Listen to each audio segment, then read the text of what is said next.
बिस्मिल्लाहिर्रहमानिर्रहीम। Dear students, उम्मीद करता हूँ कि सब खुश होंगे, बखैरियत व आफ़ियत होंगे।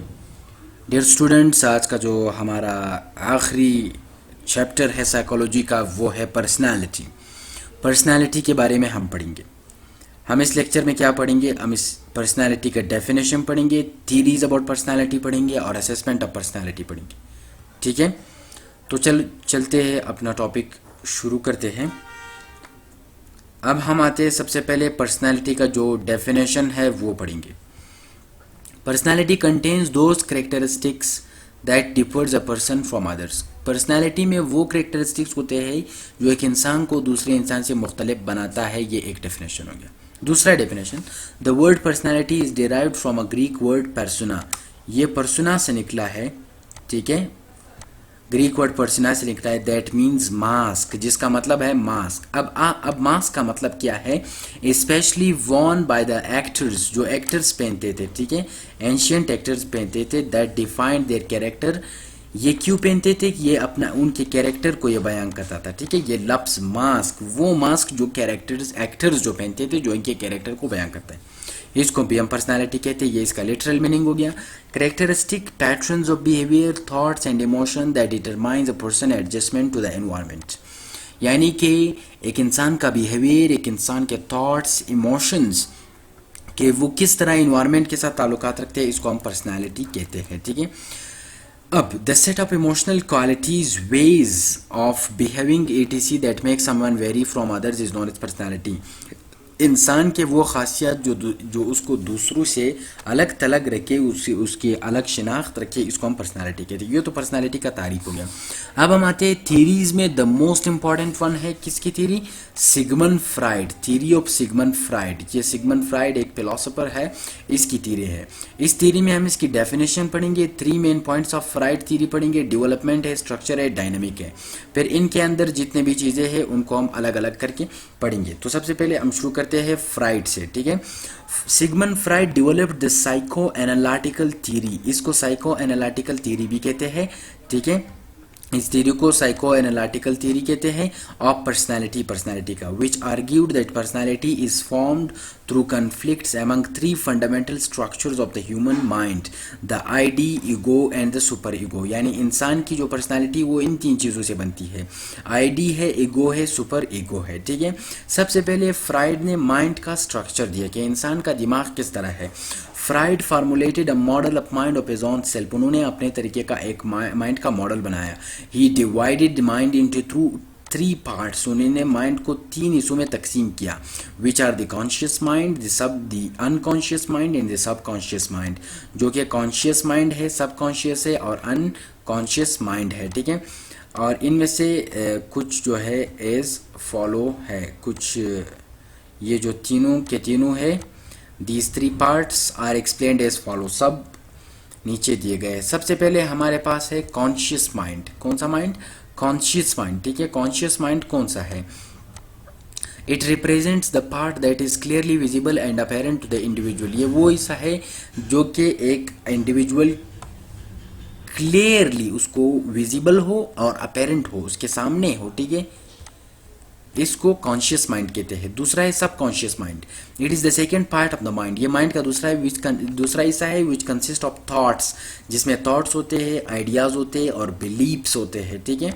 ये which mind temporarily be forgotten, जो हम अभी तो हमसे भूल सकते हैं, but which could be retrieved easily. जब बाद में हम उसको इजीली हम क्या कर सकते हैं, इजीली हम याद कर सकते हैं। व्हेन दे आर वांटेड, जब हम उसको चाहेंगे। Sometimes it is labelled as the preconscious mind. हम सब कॉन्शियस माइंड को कुछ वक्त ऐसा कभी कभी हम इसको प्री कॉन्शियस माइंड भी कहते हैं। ये वो माइंड है जिसमें हम चीज़ें रखते हैं मगर हम इजीली भूल जाते हैं, फिर वापस बाद में हम जल्दी अगर हम चाहिए तो हम उसको जल्दी रिकवर कर सकते हैं। अब लास्ट है हमारे पास तीसरा अनकॉन्शियस माइंड। ये फिर क्या है? It contains all kinds of disturbing and emotionally significant ideas and memories and exerted a powerful unseen influences on the conscious and pre conscious mind. इनका कॉन्शियस और प्री कॉन्शियस माइंड पे बहुत ज़्यादा influence रहता है, पहली बात तो ये है। और it contains all kind of disturbing and emotionally significant ideas and memory and exerted powerful unseen. यानी कि अनकॉन्शियस माइंड वो माइंड है जिनमें से हम डिस्टर्बिंग इमोशनली जितने भी हमारे आइडियाज़ हैं, मेमोरीज है, जो भी है, ये हम कहाँ रखते हैं, ये हम अनकॉन्शियस माइंड में रखते हैं। तो अब हम आते हैं फ्राइड की जो थीरी है, फ्राइड के जो सिगमंड फ्राइड का जो डेवलपमेंट का वो है, डेवलपमेंट का फ्राइड डेवलपमेंट ऑफ थ्योरी। इन्होंने ह्यूमन जो पर्सनालिटी है, इन्होंने किस तरह कहा कि ये किस तरह डेवलप होती है। मैंने कहा फ्राइड की थ्योरी में तीन चीज़ें हैं, डेवलपमेंट है, फिर स्ट्रक्चर, ये स्ट्रक्चर के अंदर आता है ये डेवलपमेंट, ठीक है। तो सबसे पहले हम इसमें अभी हम इसके स्ट्रक्चर पे हम ये जो डेवलपमेंट है ये पढ़ेंगे, फिर इसका स्ट्रक्चर पढ़ेंगे, फिर हम क्या पढ़ेंगे, फिर लास्ट में हम लाइफ एंड डेथ डायनेमिक्स पढ़ेंगे। तो सबसे पहले हमारे पास डेवलपमेंट है, ठीक है। मैं इसको अंडरलाइन करता हूँ ताकि आप लोग इसको देख सको, स्क्रीन पे दिखाई भी सही नहीं देता है, ठीक है। तो इनमें से सबसे पहले ओरल स्टेज आता है जो 0 से 18 मंथ्स तक है। Pleasure centres the mouth, sucking, beating and chewing. इनमें से तीन चीज़ें होती है। शक यानी कि वो कोई भी बच्चा अपने अंगूठी को चूसता है, बाइट भी करता है, और चिविंग वो भी इसके साथ साथ सीखता है 0 से 18 मंथ्स तक। फिर 18 से 36 मंथ तक pleasure focuses on bowel elimination, coping with the demand for control, ठीक है। ये फिर 18 से 36 मंथ तक है। फिर पहली का आता है, फिर 3 से 6 ईयर्स की बात है। It creates the feeling of the opposite sex, यानी कि जब आप, अगर ये लड़की हो तो वो अपने बाप की तरफ इसका रुजू होगा, अगर वो लड़का हो तो अपनी अम्मी की तरफ उसका रुजू होगा। कौन सा स्टेज है, पैलिक स्टेज है, ठीक है। Daughter with father and a sun with mother, ठीक है, ये तो आपको समझ आया होगा। लेटेंसी क्या है, 6 के बाद, जब 6 के बाद हम करते हैं तो इसको क्या कहते हैं, इसको हम कहते हैं लेटेंसी, ठीक है। ये 6 टू फ्यूबरिटी, मतलब बलूगत, 6 से लेकर बलूगत तक, ये कौन सा एज है, ये लेटेंसी का एज है। रिप्रेस्ड सेक्सुअल फीलिंग्स, इसमें से इंसान के जो फीलिंग्स है वो भी रिप्रेस्ड होते हैं। इसके बाद आता है जेनेटाइल, वो जब फ्यूबरिटी को कोई पहुंचता है तो उसके बाद उसके जो जेनेटाइल डोर वो है, जो है इसको फ्राइड ने जेनेटल का नाम दिया है। इसको maturation of the sexual feelings, इसमें बंदे का जो मैरिज की तरफ फिर ख्वाहिश होता है, द टाइम टू मैरिज, और इसके जो सेक्सुअल फीलिंग्स है वो भी ज़्यादा होते हैं। अच्छा, ये यहाँ तक तो इसका डेवलपमेंट हो गया। इसके बाद हम आते हैं स्ट्रक्चर ऑफ द पर्सनालिटी। इस पर्सनालिटी का स्ट्रक्चर क्या है, ईडी है, ईगो है और सुपर ईगो है। इन तीनों को, ये जो तीन है, इन तीनों को हम अलग अलग करके इन तीनों को हम पढ़ेंगे। ईडी क्या है, the ED contains all the patience and instincts. इसमें तमाम जो इंस्टिंक्ट्स है, जो पैशंस है, आपके जो प्लेजर्स, जो पैशंस है, वो तमाम ईडी में मौजूद होता है। अब किस तरह मैं आपको बताता हूँ। It is present in the new born baby, ये न्यू बॉर्न बेबी में होता है। And consist of the basic biological impulse और ड्राइव्स, यानी ये बंदे के जितने भी नीड्स होते हैं, ईडी उन तमाम चीज़ों का नाम है जो भी नीड्स किसी भी शख्स के होते हैं, किसी भी न्यू बॉर्न बेबी के होते हैं।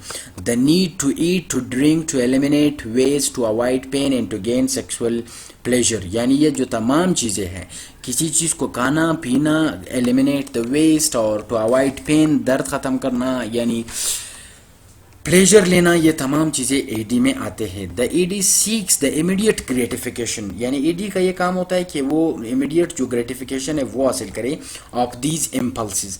The id maintains in equilibrium in demands. The id compels the organism to deal immediately with a certain stress or tension, such as when hunger or thirst build up. The ED compels the organism to seek food to relieve tension, यानी ये body को equilibrium में रखता है, इस paragraph का मतलब है, ठीक है। बॉडी को इक्विलिब्रियम में रखता है, और जब भी कोई स्ट्रेस या एंग्जाइटी उस बंदे पे आता है तो वो जल्द से जल्द उसको सॉल्व करने की कोशिश करता है, ठीक है। Freud saw the ED as the inborn unconscious portion of the personality where two types of instincts reside, यानी जो फ्राइड है उन्होंने कहा कि जो अनकॉन्शियस जो पोर्शन है पर्सनालिटी, वहाँ पे दो किस्म के इंस्टिंक्ट्स जो हम कहते हैं वो होते हैं। अब मैं आपको बताऊँ वो कौन कौन से हैं। द लाइफ इंस्टिंक्ट, एक उसमें होता है लाइफ इंस्टिंक्ट, ठीक है, जिसका नाम है एरोज, जिसको हम एरोज कहते हैं। और एक है द डेथ इंस्टिंक्ट, जिसको हम कहते हैं थैनाटोस, ठीक है, थैनाटोस। ये एक ग्रीक नेम है, ये मैं आगे इसको डिस्कस करूंगा, फिलहाल इसके सिर्फ नेम्स है, ठीक है। The eros promoted positivity, constructive behaviour and reflect a source of energy known as libido. यानी जो हमारा इरोज है वो क्या करता है, वो पॉजिटिव और कंस्ट्रक्टिव बिहेवियर को रिफ्लेक्ट करता है, और इससे जो एनर्जी है वो इसका नाम है लिबिडो, ठीक है, जो इरोज से निकलता है। थैनाटोस क्या है? थैनाटोस और the death instinct is responsible for aggressive and destructive behaviour.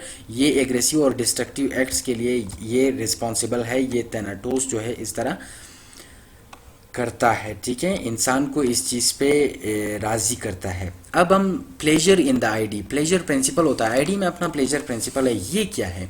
ID demands relief from the internal tension और एक्सटर्नल टेंशन। जब कोई भी इंटरनल या एक्सटर्नल टेंशन हो, आईडी उससे रिलीफ चाहता है, ठीक है। Id operates at the pleasure principle to avoid the pain and gain the satisfaction and pleasure which employs two mean for this purpose. Id ये करता है कि वो जल्द से जल्द इससे ग्रेटिफिकेशन हासिल करे, तो इसके लिए इस पेन से जब आईडी ग्रेटिफिकेशन हासिल करने की कोशिश करेगा तो वो उसके दो पर्पज है, मतलब वो दो तरीकों से उसको करेगा, रिफ्लेक्स एक्शन और एक प्राइमरी सोर्स। रिफ्लेक्स एक्शन क्या है? These actions are adopted by the id to release the tension. Tension को खत्म करने के लिए वो रिफ्लेक्स एक्शन करता है। The blink of an eye, jerk और the sudden moments are known as the pleasure principle. इसको हम प्लेजर प्रिंसिपल कहते हैं। और नीचे हम आते हैं प्राइमरी सोर्स। प्राइमरी सोर्स क्या है? It is the second strategy, ये दूसरा तरीका है। इट प्रोवाइड्स एन इमेज और the dream to relieve the tension. ये आप उस कोई ख्याली अपना पुलाव बनाते हो जो हम कहते हैं, और ड्रीम्स में जाते हो ताकि टेंशन ख़त्म हो जाए, ठीक है।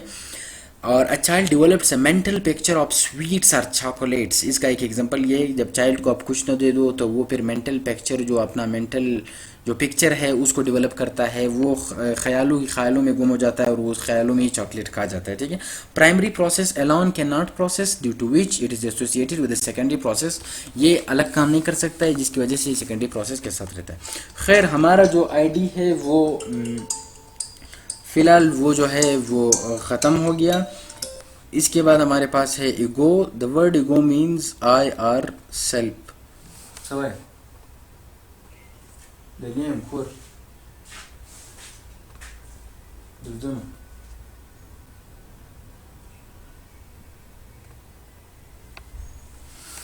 The word ego means I और सेल्फ। वर्ड ईगो का मतलब है आई और सेल्फ, ठीक है, इसका ये मीनिंग है।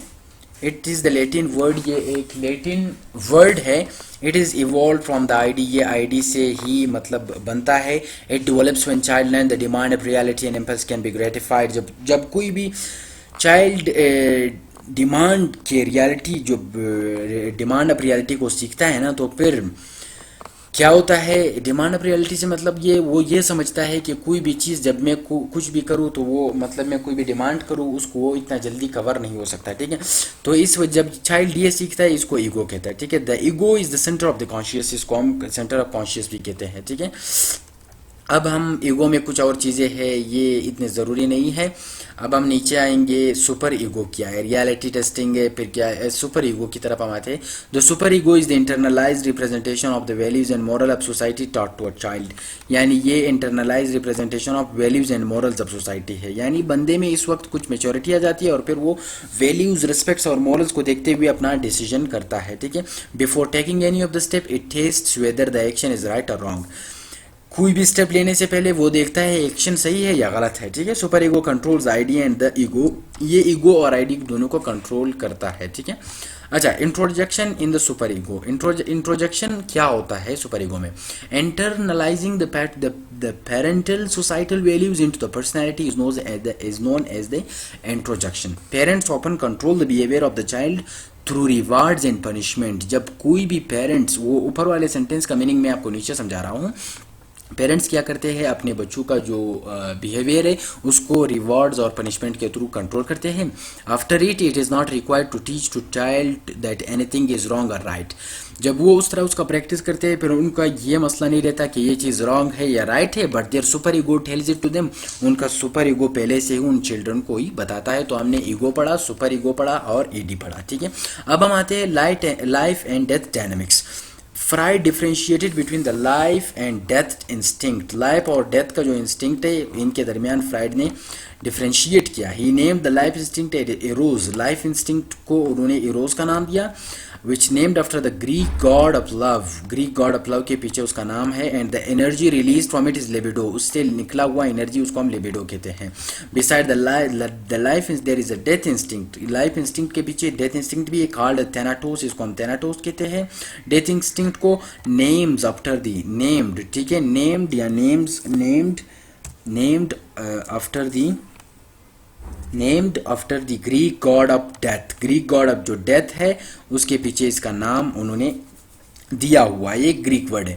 Death instinct want to terminate things, ये थिंग्स को टर्मिनेट करता है। One of it is manifested inside by पेनिथिंग the releases the suicide and masochism, ठीक है, यानी ये डेथ जो इंस्टिंक्ट है ये बंदे को क्या सुसाइड, मतलब सुसाइड से या मुराद ये है, मैं आपको आगे बताता हूँ। आउट, अगर ये इनसाइड हो तो वो आपको सुसाइड पे क्या करेगा, आपको सुसाइड पे कायल करेगा। इट इज़ डायरेक्टेड आउटवर्ड, अगर ये आउटसाइड हो, इट मैनिफेस्ट द हैट्रिड, ये हैट्रिड, मैलाइस, मर्डर और क्रूलिटी पे आपको क्या करेगा, आपको इन चीज़ों पे कायल करेगा, ये आपको इन चीज़ों पे कायल करेगा। ये जो आपका हैट्रिड है, मैलाइस है, मर्डर है, क्रूलिटी है। तो ये जो हम लोगों ने आज जो पढ़ा, इसमें जो है हमारे पास पहले, सबसे पहले पर्सनालिटी का इंट्रोडक्शन है, फिर एडी है, फिर फ्राइड की थ्योरी है, फिर उसका अपना इंट्रोडक्शन है, फिर उसके बाद हमारे पास ईडी है, ईगो है और सुपर ईगो है। तब तक के लिए अल्लाह।